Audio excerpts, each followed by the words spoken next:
자, 저희 재무회계의 회계적 기초 조금 더 보시고 문제까지 한번 같이 풀어본 다음에 다음으로 진행하도록 할게요. 자, 우리 재무제표는 누구를 위한 정보이다? 누구를 위한 회계이다? 예, 같이 한번 따라해봐요. 그렇죠.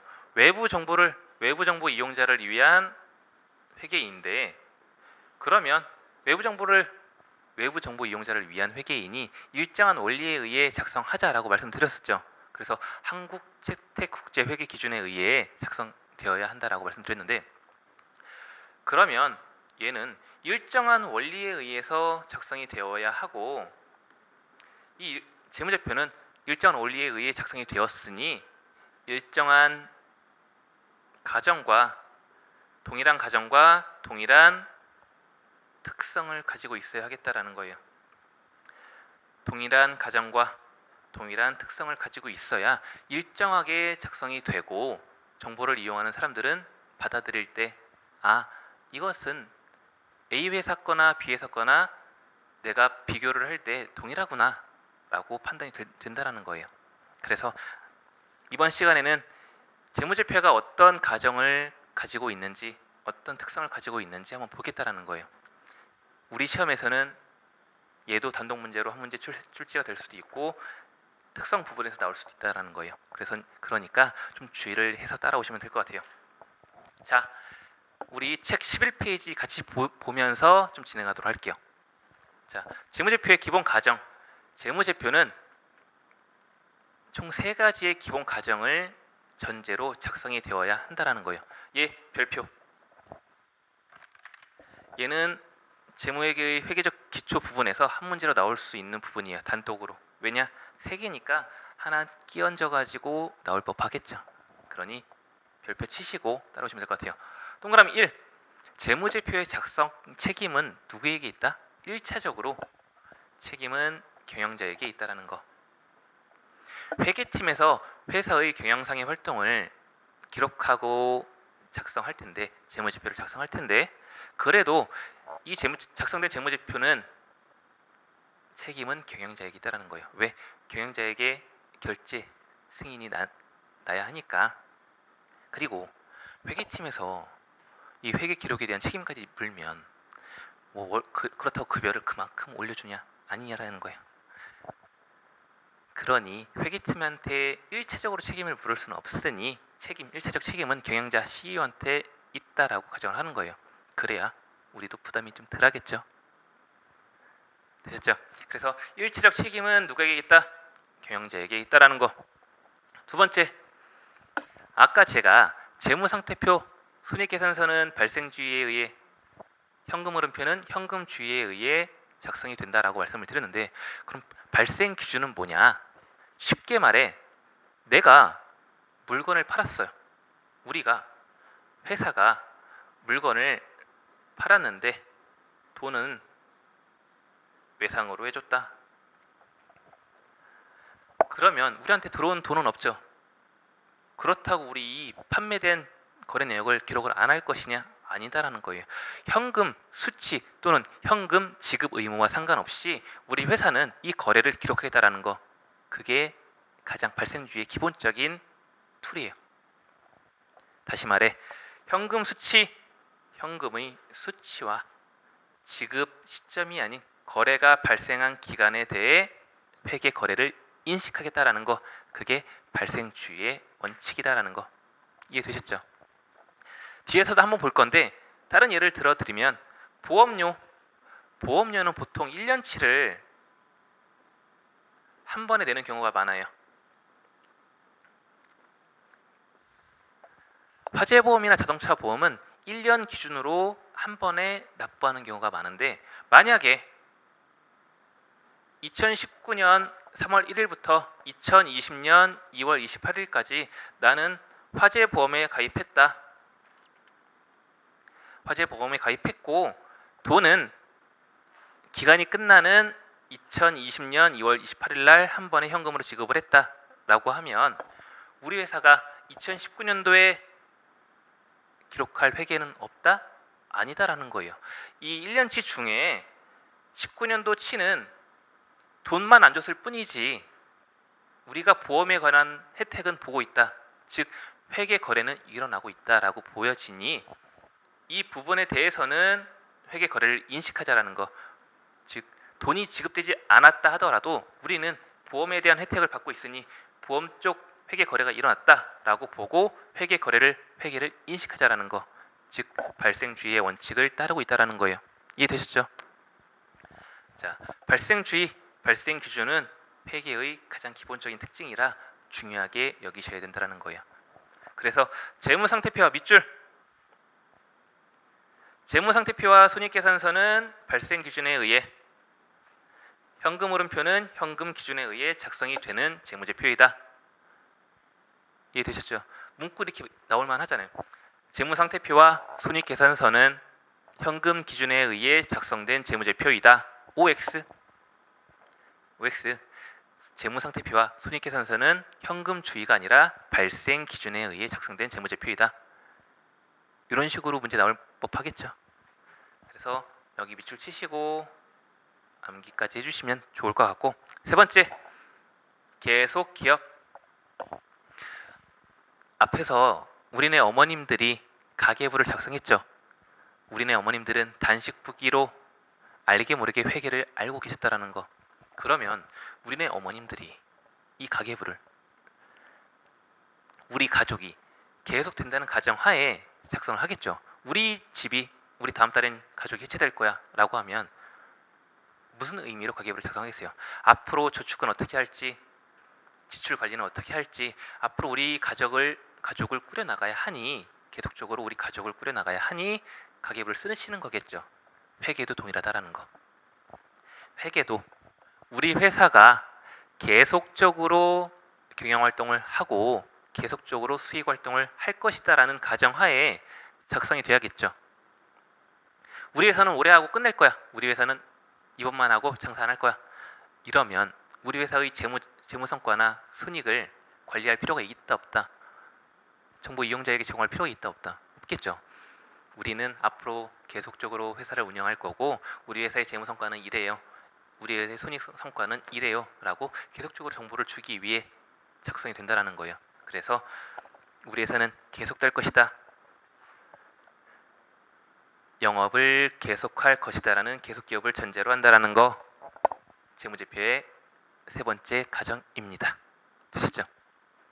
이 세 가지는 암기를 해주시고 기본 가정은 단독 문제로 출제될 가능성도 있으니까 한번 집중해서 보시면 될 것 같아요. 자, 다음으로 그렇다면 기본 가정은 이러한데 재무제표는 어떤 특성을 가지고 있어야 하느냐? 재무제표가 갖춰야 할 특성 네 가지를 좀 보겠습니다. 자, 얘도 총 4가지이니 시험에 단독으로 출제될 부분이에요. 얘도 별표 치세요, 때로. 그래서 질적 특성은 단독 문제로 출제될 수도 있는 부분이니 얘도 좀 주의를 깊게 보시면 될 것 같아요. 그래서 회계의 기초적 이론 보시면 재무회계랑 관리회계 비교하는 문제 한 문제, 또는 재무회계의 기본 가정, 재무제표의 기본 가정 한 문제, 그리고 재무제표의 질적 특성. 그래서 3개 중에 하나 나올 확률이 크긴 해요. 그러니 얘도 주의해서 보시고, 제가 재무제표의 질적 특성을 설명할 때 가장 공감이 되게끔 설명하는 부분이, 홈쇼핑이나 인터넷 쇼핑 보면 사이즈표가 있을 거예요. 이 부분으로 좀 설명을 드리면 좀 공감이 되더라고요. 그러니 얘로 이해를 하시면 될 것 같은데, 자, 첫 번째, 이해 가능성. 이 사이즈표를 보고 대다수의 사람들이 이 사이즈면 이 M이나 스몰이나 라지나 고를 수 있겠구나, 대부분의 사람들이 의사결정을 할 수 있다면 얘는 이해 가능성이 높은 정보다라는 거예요. 즉 대부분의 정보 이용자가 이 정보를 보고 의사결정을 했다면 얘는 이해 가능성이 높은 정보다라고 볼 수 있다는 거예요. 반대로 말해, 대부분의 사람이 의사결정을 했지만 극히 일부의 사람들이 의사결정을 못했다 하더라도 이 가능성이 있다는 정보다라는 거예요. 소수의 극히 일부의 사람들이 이 정보를 이해하지 못했다 하더라도 대부분의 정보 이용자가 이 정보를 보고 이해할 수 있다면 이해 가능성이 있다라는 거예요. 그래서 시험 문제에서 이렇게 나올 수도 있어요. 대부분의 정보 이용자가 의사결정을 했다 하더라도 일부의 정보 이용자가 이해하지 못했다면 이해 가능성이 낮은 정보이다. OX. 다시 대부분의 정보 이용자가 이 정보를 이용함에 있어 의사결정을 했다면 소수의 정보 이용자가 이해를 못했다 하더라도 얘는 이해 가능성 높은 정보이다. 맞다라는 거예요. 그래서 대부분의 정보 이용자가 이해했다면 괜찮아. 그 정도는 괜찮아. 라는 거 이해되셨죠? 자, 두 번째. 목적 적합한 정보. 목적 적합한 정보 중에 가장 중요한 단어는 적시성이라는 거예요. 목적 적합한 정보라는 것은 내가 이 사이즈표를 보고 옷을 살 때 어떤 사이즈를 사야 할지 예측도 할 수 있고 전에 샀던 옷이 정확하게 맞구나. 이 사이즈표를 봤더니 전에 샀던 사이즈표가 맞구나. 확인도 할 수 있어야 한다는 거예요. 되셨죠? 그래야 목적 적합한 정보다라고 볼 수 있다는 거예요. 이 사이즈표를 보고 나 어떤 사이즈 사야 되지? 또는 전에 샀던 사이즈가 맞는지 예측하거나 확인할 수 있는 정보는 목적 적합한 정보다. 여기에 추가적으로 적시에 제공이 돼야 된다는 거예요. 적시란 뭐냐? 적합한 시기에 정보가 제공이 돼야 한다는 거예요. 이 사이즈표 정보가 우리가 결제가 이루어지고 이 이후에 사이즈표 정보가 제공이 된다면 얘 의미 있어요, 없어요? 내가 옷을 사고 결제를 해야지만 내가 어떤 사이즈가 맞는지 사이즈표가 정보가 제공이 된다. 또는 배송이 된 후에 택배 박스에 사이즈표가 들어가 있다라고 하면 내가 이 옷을 고르는데 이 사이즈를 고르는데 적시에 제공이 된 정보다라고 할 수 있나요? 없겠죠.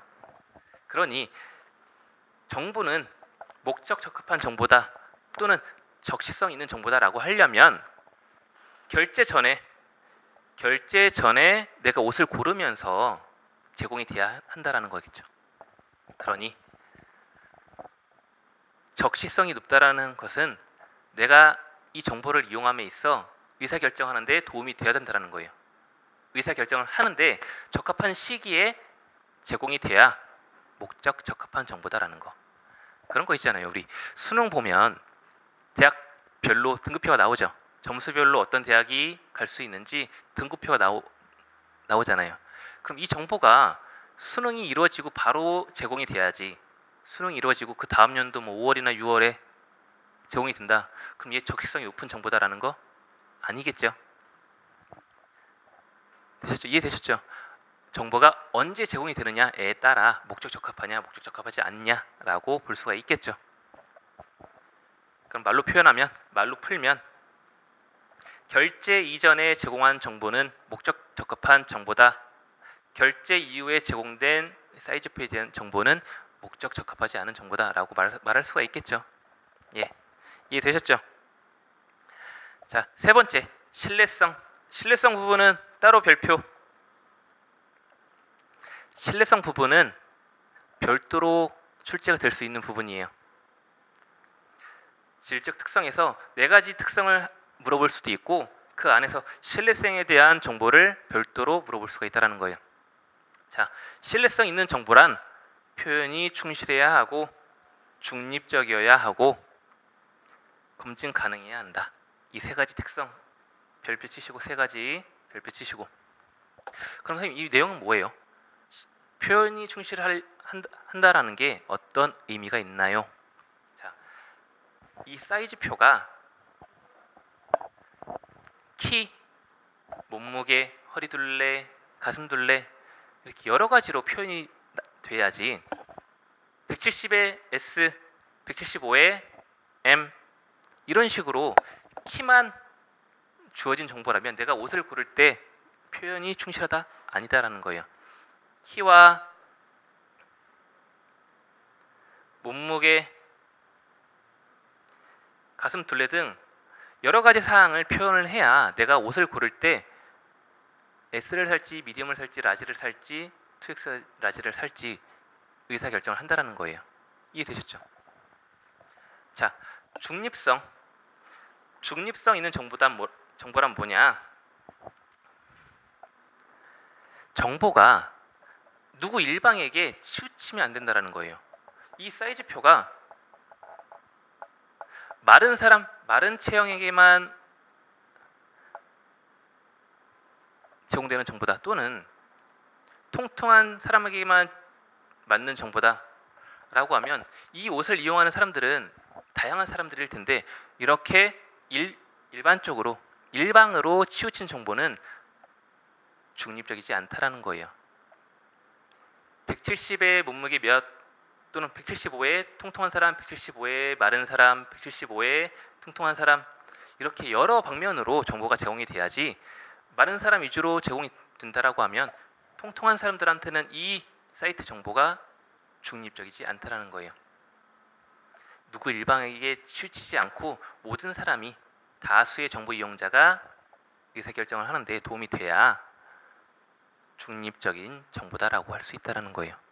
이해되셨죠? 그러니 모든 사람이 이 사이트를 이용할 수 있는 정보를 줘야지 이 사이트는 중립적인 정보 사이트다라고 볼 수 있다는 거죠. 되셨죠? 자, 마지막으로 검증 가능성. 검증 가능성은 간단해요. A라는 사람이 키가 175에 몸무게 60에 머리둘레 30이다.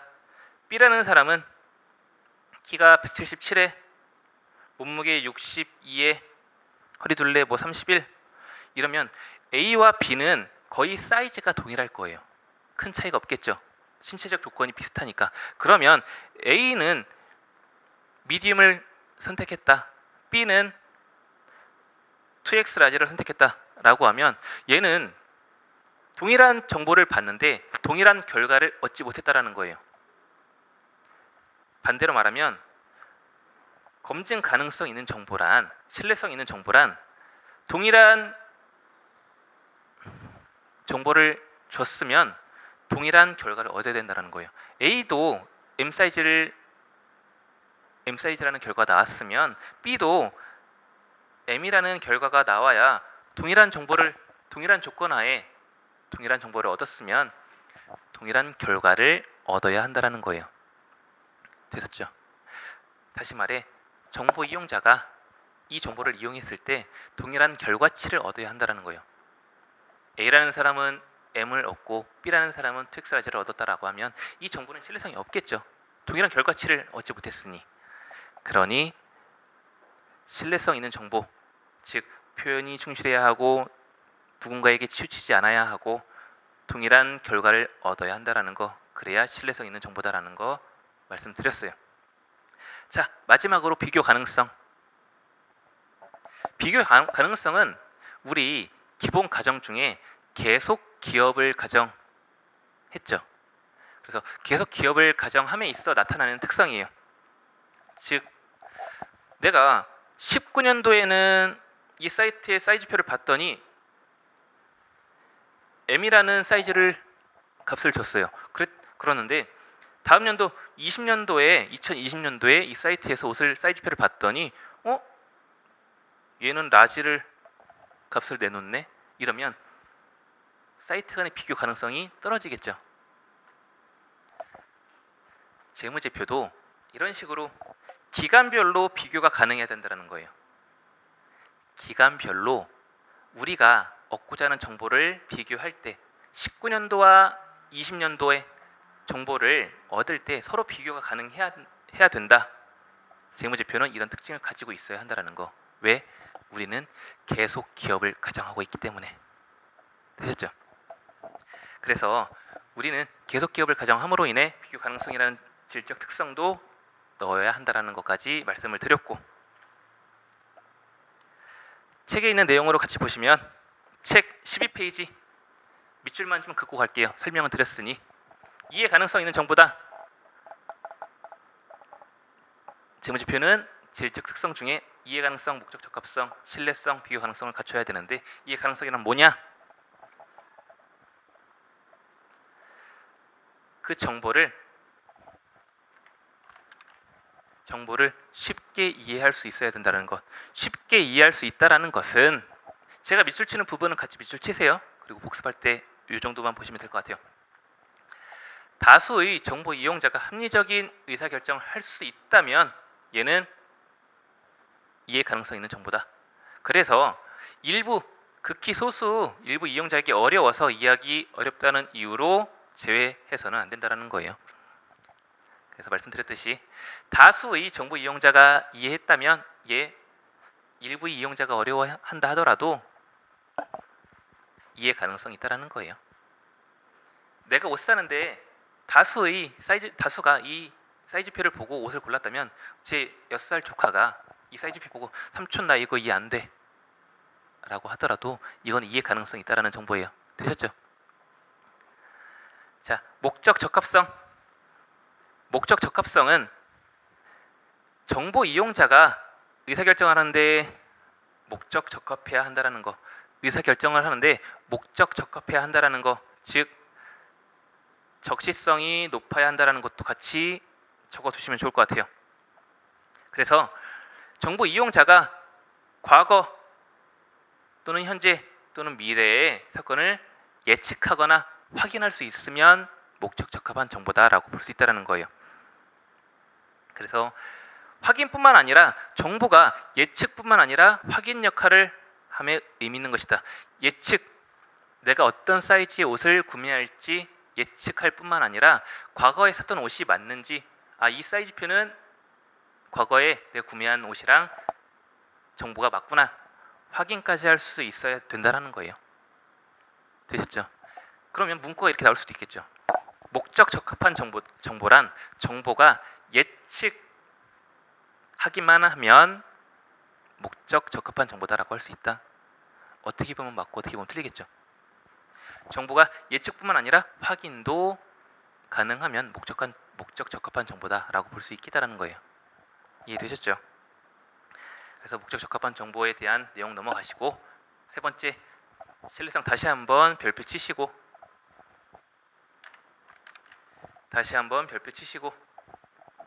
신뢰성 있는 정보란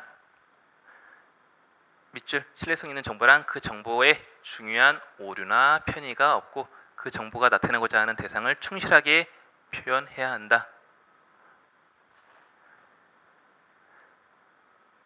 동그라미 1, 신뢰성 있는 정보란 그 정보가 중요한 오류나 편의가 없고, 두 번째, 그 정보가 나타내고자 하는 대상을 충실하게 표현에 충실성 있다고 믿을 수 있어야 한다라는 거. 그래서 세부적으로 보시면 여기도 별표. 신뢰성 있는 정보란 세 가지. 충실하게 표현되어야 하고, 표현의 충실성. 누구에게 특정 정보가 일정한 특정 누군가에게 치우쳐서는 안 된다. 중립성을 가지고 있어야 하고, 마지막으로 동일한 경제적 사건이나 거래에 대해 동일한 측정 방법을 가져서 유사한 결론에 도달해야 된다는 것. 비슷한 신체 조건의 구매자가 선택했을 때 동일한 사이즈가 나와야 된다는 거. 그래야 검증 가능하다. 이 세 가지, 표현의 충실성, 중립성, 검증 가능성은 별표 쳐두시고 암기를 좀 해주시면 좋을 것 같아요. 얘도 당연하게 별도의 문제로 출제될 수가 있으니까. 문제를 풀어보기 전에 간단하게 재무상태표, 손익계산서 아까 말씀드렸던 거 책 내용 추가적으로 확인하고 넘어갈게요. 재무상태표와 손익계산서는 가장 기본적으로 발생주의를 토대로 작성된 재무제표다. 우선 말씀을 드리고, 발생주의를 선택한 정보다라고 말씀을 드리고, 재무상태표는 회계연도 종료일, 즉 일정 시점, 종료일 현재 기업이 보유하고 있는 자산과 부채 그리고 자본의 잔액을 나타내는 표다. 일정 시점의 자산과 부채, 자본의 잔액을 나타내는 재무제표이다. 그래서 문제가 이런 식으로 많이 나와요. 재무상태표는 일정 기간에 기업이 보유하고 있는 자산과 부채, 자본의 잔액을 나타내는 재무제표이다. OX, X겠죠. 일정 기간이 아니라 일정 시점을 의미하겠죠. 자, 반대로 손익계산서는 일정 기간 동안 기업의 경영 성과를 나타낸다. 즉 1월 1일부터 일반적으로 12월 31일 동안 우리 회사가 벌어들인 수익은 얼마이며 사용한 비용은 얼마여서 우리 회사에 순 남는 이익이 얼마다라는 거 보여주는 표이다라는 거. 즉 일정 기간 동그라미, 일정 기간 동안 기업의 경영 성과를 나타내는 표이다. 그래서 일정 기간, 일정 시점 가지고 오답을 만드는 경우가 많아요. 재밌잖아요. 문제 내기도 편하고. 그리고 재무상태표와 손익계산서는 발생주의에 의한다. 이런 특징만 좀 기억을 해주시고 넘어가면 될 것 같아요. 자, 우리 연습 문제 같이 풀어보면서 복습을 할 건데, 여러분들은 동영상을 들으시는 여러분들은 제가 풀어드리기 전에 한번 먼저 동영상 잠깐 멈추고 먼저 풀어본 다음에 저랑 같이 풀도록 해요. 그리고 처음에는 시간이 문제 풀 때는 오래 걸릴 거예요. 그런데 점점 지날수록 여러분들이 문제 푸는 시간을 정해두면 좋을 것 같아요. 나는 이 문제 한 40초에 풀어낼 거야, 또는 30초에 풀어낼 거야 라고 하고 시간을 정해서 문제 푸는 습관을 들여보세요. 그럼 시험장 가서도 내 습관이 나오기 때문에 조금 더 시간 단축하는 데 도움이 될 수 있다고 저는 판단이 돼요. 자, 어찌됐건 먼저 풀어보시고 저랑 같이 들어야 돼요. 제가 풀어드리는 거 그냥 듣기만 하면 내 공부가 안 된다는 거예요. 자, 첫 번째 문제. 다음 중 재무상태표에 대한 설명으로 옳은 것은? 재무상태표에 대한 설명으로 옳은 것은? 재무상태표는 자산, 부채, 자본으로 구성되어 있다. 말씀드렸죠? 일정 시점. 그러네. 그럼 얘는 맞죠? 재무상태표는 자산, 부채, 자본으로 구성되어 있다. 맞는 말이죠. 자, 두 번째. 재무상태표는 일정 기간 동안의 기업의 경영 성과에 대한 정보를 나타내준다. 이건 뭐예요? 손익계산서죠. 그렇죠? 얘는 손익계산서에 대한 설명이고, 동안의 3번은 아직 안 배웠으니까 넘어가는데, 기타 포괄 손익 누계액은 부채에 해당한다. 얘는 부채가 아니라 자본에 해당이 되는데, 얘는 자본 가서 좀 배우고 오면 될 것 같으니까 넘어가시고, 아는 것만 우선 보자라는 거예요. 시험 문제가 어떻게 출제가 되는지, 시험 문제가 어떤 문구로 출제가 되는지를 알아보면 공부하기가 되게 편해요. 앞에서 이론 공부를 할 때 여러분들이 이건 이렇게 출제가 되겠구나 라는 예상이 되니까 공부하는 재미도 있고, 예상을 해서 진짜 이렇게 나오면 더 재미있고. 되셨죠? 자, 네 번째. 자산과 부채는 원칙적으로 상기하여 순액으로 표시하여야 한다. 재무상태표는 내가 줄 돈이랑 내가 받을 돈이랑, 다시, 내가 받을 돈이랑 내가 줄 돈이랑 상기시키지 않고 내가 줄 돈은 줄 돈대로, 내가 받을 돈은 받을 돈대로 순액이 아닌 총액으로 표시를 하여야 한다라는 거예요. 이해되셨죠? 자, 다음 문제. 일반 기업회계 기준에서 계속성의 원칙을 중요시하는 이유는, 계속성은 뭐다? 재무제표의 기본 가정 중에 하나죠. 계속 기업을 가정으로 한다. 왜? 계속성은 기업 간의 회계처리 비교 가능성, 말씀드렸죠. 재무제표의 질적 특성 중 네 번째, 비교 가능성은 계속 기업을 전제로 한다라는 거. 그래서 비교 가능성을 제고하기 위해 계속성 원칙을 따진다라는 거. 질적 특성과 기본 가정할 때 말씀을 드렸고. 자, 마지막 문제. 요것만 하고 쉴 거니까 마지막으로 집중. 재무제표의 질적 특성인 신뢰성에 대한 정보, 신뢰성에 대한 내용이 아닌 것은, 이렇게 질적 특성 중에 전체적으로 문제가 나올 수도 있고 신뢰성 따로, 신뢰성만 구분해서 나오는 경우도 있다는 거예요. 그래서 보시면 아닌 것, 재무정보가 의사결정에 반영될 수 있도록 적시에 제공되어야 한다. 적시성은 신뢰성의 부분이 아니었죠. 어디였어요? 그래요. 얘는 목적, 적합한 정보, 목적, 적합성 부분의 내용이었어요. 적합성, 적시성은 목적, 적합해야 한다라는 거. 그러면 답은 1번이 되겠죠. 자, 나머지 3개 보면 재무 정보가 특정 이용자에게 치우치거나 편견을 내포해서는 안 된다. 무슨 특성이에요? 그렇죠. 중립성. 자, 거래나 사건을 사실대로 충실하게 표현해야 한다. 이제 기억나죠? 표현의 충실성. 그렇죠. 이렇게 말로 자꾸 따라오다 보면 내게 될 거예요.